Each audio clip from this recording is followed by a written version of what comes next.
우리를 경찰에 신고하겠다고 협박해요. 언제든지 추방될 수 있어요.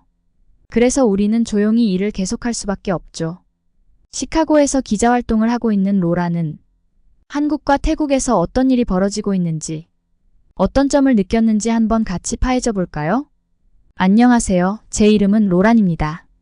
저는 항상 멋진 정장을 입고 머리는 단정하게 묶고 다니는 걸 선호합니다. 그리고 시카고에서 기자로 일하고 있습니다. 이 일을 한 지도 벌써 10년이 넘었어요. 전쟁부터 난민 캠프까지 별의별 이야기를 다 다뤄봤지만 이번엔 좀 달랐습니다. 트위터 피드를 내리며 인상을 찌푸렸습니다. 한국에 대한 증오가 담긴 이 글들은 충격적이었죠. 제가 아는 한국과는 너무 다른 모습이었습니다. 불과 지난주에만 해도 제 조카 생일 파티에 다녀왔었습니다. 그녀 방은 한국 아이돌 포스터로 도배되어 있었고 조카와 친구들은 최신 한국 드라마 이야기를 멈추지 않았었거든요. 궁금해서 영상을 하나 클릭해봤습니다. 태국 사람들이 방콕에 있는 한국 대사관 앞에서 시위하는 모습이었습니다. 그들은 소리를 지르며 플랜카드를 흔들고 있었죠. 우리 사람들을 돌려보내라 라고 외치고 있었습니다. 저는 볼륨을 올리며 무슨 일인지 이해하려고 했죠.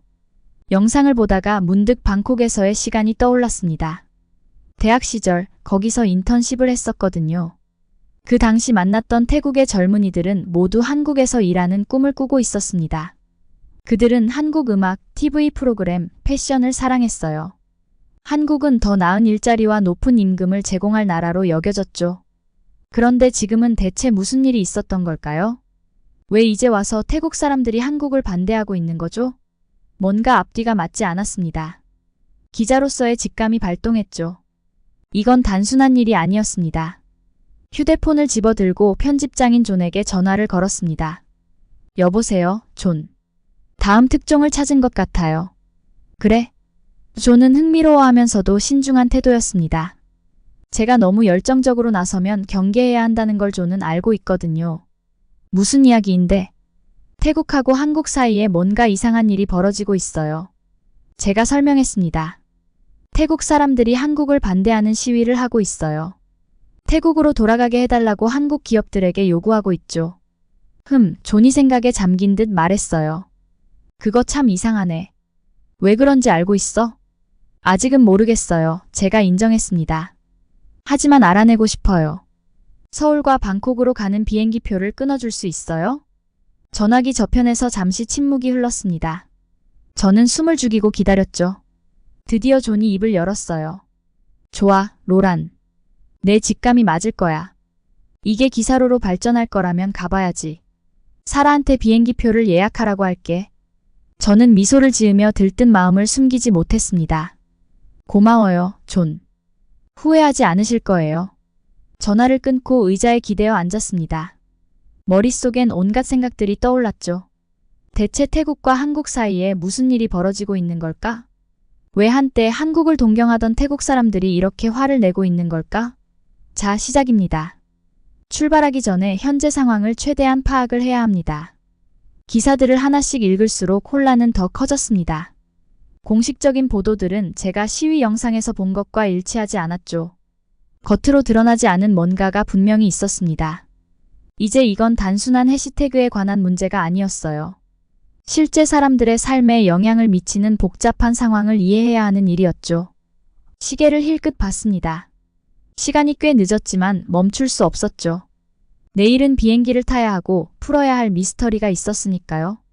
조사에 깊이 빠져들수록 이 이야기가 제가 다뤄왔던 그 어떤 것보다 더 커질 것 같은 예감이 들었습니다. 제가 얼마나 옳았는지는 도착하기 전에는 몰랐죠. 해시태그 BANKOREA의 진실을 파헤치기 위한 제 여정은 두 나라를 오가는 큰 모험이 될 것이었고 제가 상상했던 것보다 훨씬 더 복잡하고 인간적인 이야기를 드러내게 될 테니까요. 단순한 해시태그 하나가 제 인생을 바꿀 줄은 상상도 못했습니다. 그런데 지금 저는 컴퓨터 화면을 바라보며 믿기 힘든 상황에 직면해 있었죠. 해시태그 BANKOREA가 실시간으로 뜨고 있었습니다.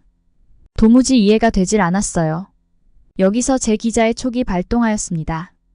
대체 한국과 태국 간에 무슨 일이 벌어지고 있는 걸까요? 제 눈으로 직접 확인하기 위해 지금 한국으로 날아갑니다.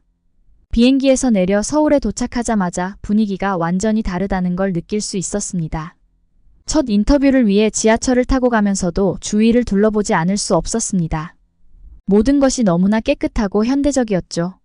기차는 시간에 맞춰 움직였고 사람들은 모두 자신이 가야 할 곳을 정확히 알고 있는 듯 했습니다. 와, 한국이 몇 년 만에 이렇게 많이 발전했구나 라고 속으로 생각했습니다. 첫 번째 목적지는 고용노동부였습니다. 이민우 국장님을 만나기 위해서였죠.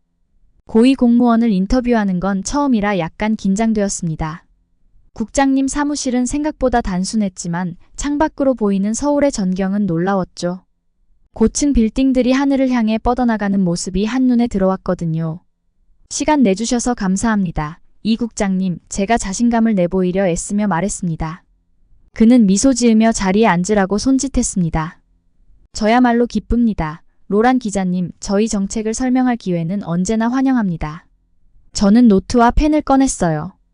한국의 외국인 노동자 정책에 대해 설명해 주실 수 있을까요? 이 국장님이 고개를 끄덕였습니다. 물론입니다. 한국은 더 나은 기회를 찾아 외국으로 떠나는 사람들의 마음을 이해합니다. 얼마 전까지만 해도 저희도 다른 나라로 노동자를 보내던 나라였거든요. 하지만 이제는 선진국으로서 공정하고 합법적으로 이민을 관리할 책임이 있죠. 그 말에 깊이 생각하게 되었습니다. 나라가 변화하면 정책도 변화해야 한다는 게 당연하게 느껴졌죠. 최근 불법 노동자 단속에 대해서 좀 더 자세히 말씀해 주실 수 있나요? 제가 물었습니다. 이게 제가 조사 중인 핵심 주제였거든요. 이 국장님의 표정이 진지해졌습니다. 어떤 특정 국적을 겨냥하는 것이 아닙니다. 그가 설명했어요. 저희의 목표는 한국인과 외국인 모두에게 공정한 노동시장을 만드는 것입니다. 불법 이민은 종종 착취를 초래하고 노동자의 권리를 침해하게 됩니다. 이야기를 나누면 나눌수록 상황이 제가 처음 생각했던 것보다 훨씬 복잡하다는 걸 깨달았습니다. 한국은 단순히 사람들을 쫓아내려고 하는 게 아니었죠. 균형을 찾으려 하고 있었습니다. 저희는 외국인 노동자를 환영합니다. 이 국장님이 계속 말했습니다. 그들은 저희 경제의 중요한 존재입니다. 하지만 그들이 합법적인 경로를 통해 들어오길 바랍니다. 그래야 그들의 권리를 보호하고 공정하게 대우받을 수 있죠. 저는 고개를 끄덕이며 노트에 열심히 필기했습니다. 이미 불법적으로 들어와 있는 노동자들은 어떻게 처리하시나요? 제가 물었습니다. 그들이 고국으로 돌아갈 수 있도록 돕는 프로그램이 있습니다. 그가 설명했어요. 그리고 더 많은 외국인 노동자들이 합법적으로 한국에 올 수 있는 경로를 만드는 작업을 하고 있어요. 복잡한 문제지만 저희는 항상 더 나은 방안을 모색하고 있습니다. 인터뷰가 끝난 후 저는 서울거리를 걸어 다녔습니다. 여러 언어로 쓰인 간판이 눈에 띄었고 한국어, 영어, 그리고 다른 다양한 언어를 말하는 사람들의 목소리가 들렸습니다. 한국이 점점 더 다양한 나라가 되고 있다는 걸 확실히 느낄 수 있었죠. 저녁으로 작은 식당에 들렀습니다. 주인인 나이든 한국 아주머니가 제가 들어가자 웃으며 맞아주셨어요. 그분은 영어를 거의 못하셨고 저도 한국어를 못했지만 어떻게든 서로 소통할 수 있었습니다. 맛있는 비빔밥을 먹으면서 오늘 배운 것들을 곱씹었습니다. 한국은 정말 어려운 일을 해내려고 노력 중이었습니다. 외국인 노동자들을 환영하면서도 그들의 권리를 보호하고 법을 준수하려고 애쓰고 있었죠. 완벽하진 않지만 그들은 계속해서 나아지고 있었습니다. 그날 밤 호텔로 돌아가는 길에 저는 더 큰 그림을 이해하기 시작한 기분이 들었습니다. 이건 단지 한국과 태국의 문제가 아니었죠. 시대가 변하면서 각 나라가 어떻게 이주와 변화하는 인구를 다루는지에 대한 문제였어요. 아직 배울 것이 많았지만 더 깊이 파헤치고 싶었습니다. 단순한 헤드라인이나 분노의 시위 그 이상을 다룬 진짜 이야기가 여기에 있었습니다. 이는 변화하는 세상에서 나라들이 길을 찾아가는 과정에 관한 이야기였죠. 그날 밤 질문들이 머릿속에 가득한 채로 잠에 들었습니다. 하지만 동시에 희망도 느꼈어요. 한국 같은 나라들이 공정한 해결책을 찾으려고 노력한다면 이 큰 글로벌 문제들도 해결될 희망이 있을 것 같았습니다. 내일은 더 많은 사람들과 이야기를 나누기로 했습니다. 외국인 노동자들, 한국 시민들, 그리고 이 복잡한 이야기에 속한 모든 사람들과요. 제 여정은 이제 막 시작된 것 같은 예감이 들었습니다. 제 밤이 이렇게 흘러갈 줄은 전혀 예상하지 못했습니다. 안산에 도착했을 때 외국인 노동자들로 유명한 이 도시에서 조용히 지역센터에서 태국 노동자들과 대화를 나눌 거라고 생각했거든요. 하지만 완전히 틀렸습니다. 건물 쪽으로 걸어가자 심장이 두근거리기 시작했습니다. 경찰차들이 여기저기 있고 불빛이 어둠 속에서 번쩍였어요. 무슨 큰일이 벌어지고 있었던 거죠? 무슨 일이에요? 근처에 서 있던 남자에게 물어봤습니다. 출입국 단속 중이에요. 그가 속삭였어요. 불법 체류자를 찾고 있어요. 경찰들이 건물에서 사람들을 끌어내는 모습을 지켜봤습니다. 그들 중에는 제가 오늘 밤 인터뷰하려고 했던 익숙한 얼굴들도 있었죠. 분위기는 긴장감이 감돌았지만 흥미로운 걸 하나 발견했습니다. 한국 경찰들이 거칠게 굴거나 소리치지 않고 누구에게나 존중을 보이고 있었어요. 이 혼란의 한가운데서 익숙한 얼굴을 발견했습니다. 방콕에서 인터뷰했던 쏨싹이었어요. 그런데 그는 체포되지 않고 있었습니다. 오히려 경찰관과 이야기를 나누고 있었고 꽤나 침착해 보였죠. 조심스럽게 다가갔습니다. 쏨싹? 여기서 뭐 하고 있어요? 그가 돌아보더니 제가 있는 걸 보고 깜짝 놀랐습니다. 로란, 나 다시 한국에 왔어. 근데 이번에는 합법적으로. 지금 경찰에서 통역사로 일하고 있어. 태국 노동자들이랑 경찰이 소통할 수 있게 도와주고 있어. 정말 뜻밖이었습니다. 이걸 통해 한국이 상황을 어떻게 다르게 처리하고 있는지 또 다른 면을 보게 됐죠. 단순히 법을 집행하는 게 아니라 문화 간의 간극을 메우고 외국인 공동체와의 소통을 개선하려고 노력하고 있는 게 보였습니다. 밤이 깊어가는 동안 저는 이 모든 일이 어떻게 진행되는지 지켜봤습니다. 불법 체류자로 밝혀진 사람들은 추방 절차를 밟고 있었어요. 하지만 단순히 내쫓는 게 아니었죠. 경찰들이 그들에게 한국에 합법적으로 다시 올 수 있는 방법에 대해 정보를 주고 있었습니다. 심지어 사회복지사들도 와서 도움과 조언을 제공하고 있었죠. 쏨싹이 제게 솔직히 말했어요.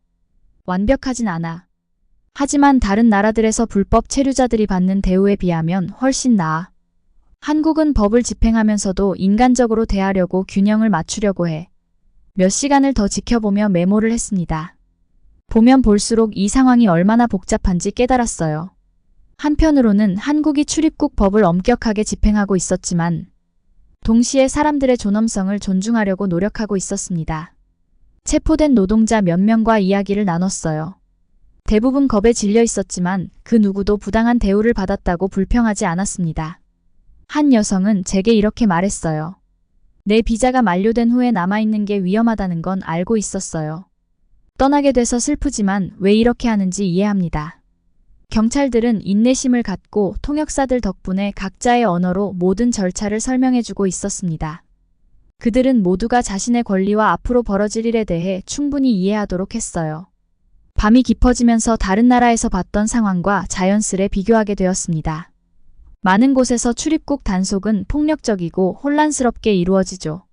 하지만 여기서는 상황의 심각성에도 불구하고 질서와 존중이 느껴졌습니다. 또 한 가지 눈에 띄었던 게 있어요. 경찰들은 단순히 노동자들만을 목표로 삼는 게 아니었어요. 불법 체류자를 고용한 고용주들에게도 증거를 모으고 있었죠. 한 경찰관이 제게 설명했어요. 우리는 문제의 근본을 해결하려고 하고 있습니다. 불법 체류자들을 고용하는 고용주들이 있는 한 사람들은 계속해서 올 거예요. 모든 것이 마무리될 때쯤에는 거의 새벽이었습니다. 몸은 피곤했지만 제가 본 것들로 머릿속은 복잡했어요. 이번 밤은 내가 이전에 한 번도 보지 못한 이민법 집행의 한 면을 보여주었습니다. 떠나려는 순간 쏨싹이 저를 따라왔어요. 어때요? 그가 물었습니다. 잠시 생각했어요. 제가 예상한 것과는 달라요. 솔직하게 말했습니다. 생각할 게 많아졌어요. 그가 고개를 끄덕였어요. 복잡한 문제야. 쉬운 답은 없어. 하지만 한국은 공정하게 처리하려고 노력하고 있어. 호텔로 돌아가는 길에 제 기사가 훨씬 더 복잡해졌다는 걸 느꼈습니다. 이건 단순한 선악의 이야기가 아니었죠. 급변하는 세상 속에서 복잡한 문제를 해결하려는 한 나라의 이야기가 되어버렸습니다. 저는 한국의 이민 단속에 대한 단순한 이야기를 찾아오려고 했습니다. 대신 제 고정관념에 도전하는 복잡한 접근 방식을 발견했죠. 제가 왜 기자가 되었는지 다시 한번 상기시키는 밤이었어요. 세상의 표면을 넘어서 우리가 살고 있는 세상의 복잡성을 이해하려는 노력을 해야 한다는 걸요. 비행기에서 내려 방콕 공항에 도착했을 때 아직도 한국에서 봤던 일들이 머릿속에서 떠나지 않았습니다. 습한 공기가 저를 강하게 때리며 제가 다시 태국에 돌아왔음을 상기시켜줬죠. 하지만 이번엔 관광객으로 온 게 아니었습니다. 제가 여기 온 건 임무 때문이었죠. 조사가 예상치 못한 방향으로 흘러갔습니다. 처음에는 태국에서 한국에 반대하는 시위에 대해 알아보려 했지만 훨씬 더 큰 무언가를 발견하게 된 거예요. 이제 그걸 직접 확인해야 했죠. 차를 빌려서 캄보디아 국경 쪽으로 운전해 갔습니다.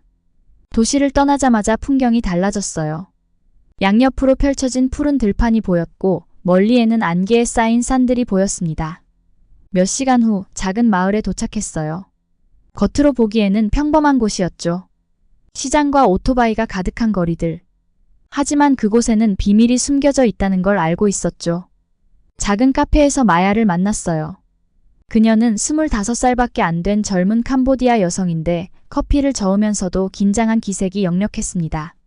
만나줘서 고마워요. 저는 그녀가 편하게 느끼도록 노력하면서 말했습니다. 여기 태국에서 어떤 일을 하고 있는지 말해줄 수 있나요? 알라는 깊게 숨을 들이마셨습니다. 저는 2년 전에 여기 왔어요. 그녀는 말을 시작했어요. 캄보디아에서는 일자리가 없었어요. 가족들이 돈이 필요했거든요. 태국에서 돈을 많이 벌 수 있다는 얘기를 듣고 왔어요. 저는 고개를 끄덕이며 그녀가 계속 말하도록 했습니다. 처음에는 괜찮았어요. 옷을 만드는 공장에서 일했죠. 임금이 많지는 않았지만 그래도 없던 것보다는 나았어요. 가족에게 돈을 보낼 수 있었어요. 그럼 뭐가 달라졌나요? 제가 물었습니다. 알라의 목소리가 낮아졌어요. 비자가 만료됐어요. 다시 갱신할 돈이 없었죠. 하지만 집에 돌아갈 수도 없었어요. 가족들이 제가 보내는 돈에 의존하고 있거든요. 저는 더 가까이 몸을 숙여 물었습니다. 그럼 지금은 불법적으로 일하고 있는 건가요? 그녀는 고개를 끄덕였어요. 그녀의 눈은 불안하게 주변을 살피고 있었습니다. 지금은 조건이 끔찍해요.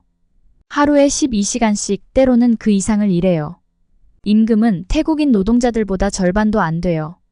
그런데 우리가 불만을 말하면 그녀의 목소리가 흐려졌습니다. 불만을 말하면 무슨 일이 일어나나요? 저는 부드럽게 물었어요. 우리를 경찰에 신고하겠다고 협박해요. 언제든지 추방될 수 있어요. 그래서 우리는 조용히 일을 계속할 수밖에 없죠. 알라의 이야기를 들으며 저는 한국에서 봤던 일이 떠올랐습니다. 제가 목격했던 단속은 질서정연하고 거의 자비로웠어요. 노동자들은 추방당하더라도 존엄성을 존중받았죠. 하지만 여기는 완전히 다른 이야기 같았습니다. 며칠 동안 더 깊이 조사했어요. 알라 같은 노동자들과 더 많이 이야기했고 바이어인 척하며 공장들을 방문했습니다. 제가 본 것들은 충격적이었어요. 어느 공장에서는 12살도 안 된 아이들이 성인들과 함께 일하고 있었습니다. 공기에는 먼지가 가득했고 노동자들은 아무런 보호 장비도 없었어요. 다른 공장에서는 노동자들의 여권이 빼앗겨 사실상 그들을 가두는 것이나 다름없었습니다. 들어볼수록 더 가슴 아픈 이야기들이었죠. 부상을 당해도 치료받지 못하고 몇 달 동안 임금이 지불되지 않는 경우도 있었습니다. 그리고는 아무도 모르게 잡혀가서 추방을 당하는 경우도 있었습니다. 그들의 생활 환경은 감옥과 다를 바 없었죠. 그날 저녁 호텔 방에서 노트를 정리하며 저는 그 상황의 아이러니함에 깊이 빠졌어요. 태국은 한국에서 자국민이 어떻게 대우받는지에 대해 시위를 하고 있었습니다. 하지만 정작 자국 내에서 캄보디아와 이웃 나라들에서 온 노동자들에게 훨씬 더 나쁜 조건을 강요하고 있었죠. 저는 방콕에서 만났던 쏨싹이 생각났습니다. 그를 한국에서도 다시 만났었죠. 그도 추방되긴 했지만 합법적으로 돌아와 경찰과 함께 일하며 태국인 노동자들과 의사소통을 돕고 있었습니다. 태국에서 본 것과는 극명한 차이였죠. 이건 이제 단순히 한국에 관한 이야기가 아니었습니다. 태국에 관한 이야기도 아니었죠. 제가 적어둔 노트를 보면서 저는 전 세계적인 노동 이주 문제를 파헤치고 있다는 사실을 깨달았어요. 서로 다른 발전 단계에 있는 나라들이 똑같은 문제를 다루고 있었지만 접근 방식은 매우 달랐죠. 저는 한국과 태국에서 만났던 노동자들을 떠올렸습니다. 그들은 모두 같은 것을 원했어요. 일할 기회, 가족을 위해 돈을 벌고 더 나은 삶을 살 수 있는 기회. 하지만 그들이 받는 대우는 너무나도 달랐죠. 그날 밤 노트를 정리하며 저는 제가 커다란 문제에 발을 들였다는 걸 알았습니다. 이 이야기는 사람들이 이주 노동자와 이민 정책에 대해 생각하는 방식을 바꿀 잠재력이 있었죠. 어둠 속에서 벌어지고 있는 학대들을 조명할 수 있었습니다. 하지만 그 이상으로 한국의 접근 방식이 완벽하지는 않지만 중요한 교훈을 주고 있다는 걸 깨달았습니다. 엄격한 단속과 인간적인 대우를 균형 잡으려고 노력하고 있었죠.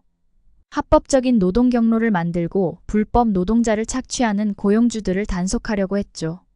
그날 밤 잠들기 전 저는 이 이야기를 어떻게 쓸지에 대한 생각으로 이미 머릿속이 빠르게 돌아가고 있었습니다. 이건 간단한 해답이 없는 복잡한 문제였어요. 하지만 이건 중요한 일이었죠. 진짜 사람들이 걸려있는 일이었으니까요. 내일이면 다시 방콕으로 돌아가고 그 후에는 시카고로 돌아가 기사를 쓰겠죠. 하지만 제가 만난 노동자들의 얼굴, 그들의 이야기, 그들의 희망과 두려움은 오래도록 제 마음속에 남을 거예요. 이건 단순한 이야기가 아니었습니다. 숨겨진 진실을 밝혀내고 세상을 바꿀 수 있는 기회였죠. 그리고 저는 이 일을 제대로 해내기로 결심했습니다. 시카고 사무실로 돌아와서 책상 위에 노트랑 사진들을 다 펼쳐놓았습니다. 몇 주간의 취재와 인터뷰 끝에 머릿속이 온갖 정보로 가득 차 있었거든요. 하나씩 정리하기 시작하면서 이 이야기가 처음 생각했던 것보다 훨씬 복잡하다는 걸 깨달았습니다. 특히 한국이 눈에 띄었습니다. 외국인 노동자들을 대하는 방식이 제가 그동안 봐왔던 것과는 완전히 달랐거든요. 서울에서 이 국장님과 나눴던 대화가 떠올랐습니다. 그의 말이 뇌리에 깊이 박혔죠. 우린 완벽하진 않아요. 그가 의자에 기대며 말했습니다. 하지만 우리는 항상 더 나아지려고 노력합니다. 얼마 전까지만 해도 우리 국민들이 다른 나라로 일하러 나갔다는 걸 잊지 않았어요. 그 기억이 오늘날 우리가 외국인 노동자들을 대하는 방식을 형성하죠. 기사를 쓰면서 한국의 여정을 명확하게 그리려고 했습니다. 불과 얼마 전까지만 해도 한국은 전쟁으로 피폐해진 가난한 나라였죠. 많은 한국 사람들이 다른 나라로 일하러 나가야 했습니다. 그런데 이제는 한국이 부유하고 성공한 나라가 되었죠. 노동자를 내보내는 대신 다른 나라에서 노동자들을 받아들이고 있습니다. 한국의 외국인 노동자에 대한 규정은 엄격하지만 공정하고 따뜻했습니다. 문제를 미리 생각하고 문제를 일으키기 전에 해결하려고 노력했죠. 글을 쓰면서 제가 감명받은 몇 가지를 정리했습니다. 첫 번째, 한국은 외국인들이 합법적으로 일하러 올 수 있는 방법을 마련합니다. 무조건 안 되라고만 하지 않습니다. 두 번째, 외국인 노동자들이 한국어를 배우고 한국 문화를 이해할 수 있도록 프로그램에 돈을 투자해요. 이게 노동자들이 한국 사회에 더 잘 적응할 수 있게 도와줍니다. 세 번째, 불법 체류 노동자들을 속이거나 학대하려는 기업들에게는 아주 엄격합니다. 태국에서 봤던 상황과는 대조적이었죠. 태국에서는 캄보디아 같은 나라에서 온 외국인 노동자들이 정말 힘든 환경에 놓여 있었습니다. 그들은 종종 속임을 당하거나 학대를 당했는데 그들을 도와줄 사람도 없었죠. 기사를 마무리하며 이렇게 썼습니다. 한국의 접근 방식은 다른 나라들에게 많은 것을 가르쳐 줄 수 있다. 그들은 경제적 필요와 사람을 공정하게 대하는 것을 균형 있게 맞출 수 있음을 보여준다. 그들은 이민법을 엄격하게 집행하지만 그 과정에서 사람들의 존엄성을 존중한다. 우리 세계는 점점 더 연결되고 있다. 전 세계적으로 많은 나라들이 노동을 위해 이주하는 사람들을 다루고 있다. 노동자를 내보냈던 나라에서 이제는 받아들이는 나라로 변한 한국의 경험은 다른 나라들이 이 어려운 문제들을 해결하는 데 도움이 될 수 있다. 제가 쓴 기사가 발행되고 나서 꽤 큰 반향을 일으켰습니다. 정책 결정자들이 이 문제를 두고 논의를 시작했죠.